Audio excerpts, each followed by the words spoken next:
اور نہ جائیے، اپنی ذات میں غور کیجئے۔ صوفیاء کہتے ہیں من عرف نفسہ فقد عرف ربہ، جو اپنے آپ کو پہچان گیا وہ اپنے مولا کو پہچان گیا، جو اپنے آپ کو پہچان۔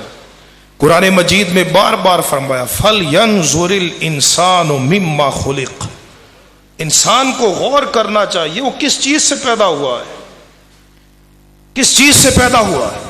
وَفِي الْأَرْضِ آیَاتٌ لِلْمُوقِنِينَ، آج توحید سنو سنی کی زبان سے، خدا کی توحید کیا ہوتی ہے، اور تمہیں پتا چلے گا توحید کا فیض بھی اسی عقیدے میں ہے، رسالت کا فیض بھی اسی عقیدے میں ہے۔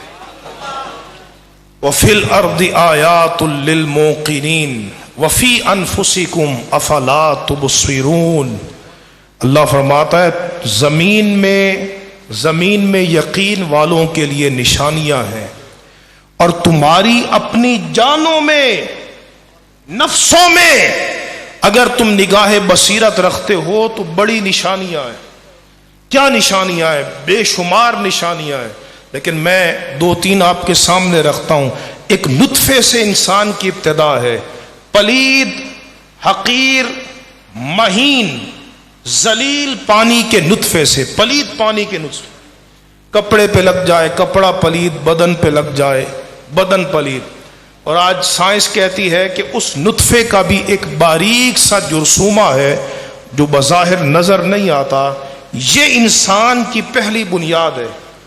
اس بے جان نطفے سے ایک جیتا جاگتا انسان وجود میں آئے، جس میں حواس خمسہ بھی ہوں، دیکھنے کی قوت بھی ہو، قوت سامعہ بھی ہو، جس میں قوت مدرکہ بھی ہو، جس میں قوت ناطقہ بھی ہو، جس میں کائنات کو مسخر کرنے کی صلاحیت اور استعداد بھی ہو، جس میں کمال درجے کا توازن ہو، جس میں کمال درجے کا اعتدال ہو۔ الذی خلقک فسواک فعدلک، فرمایا وہ جس نے تجھے پیدا کیا ہے اور سیدھا بنایا ہے، اور تیرے اعضاء میں توازن رکھا ہے، اعتدال رکھا ہے۔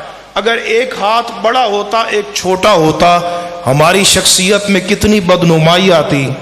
ایک آنکھ اوپر ہوتی ایک نیچے ہوتی، ہماری شخصیت میں کتنی بدنمائی آتی۔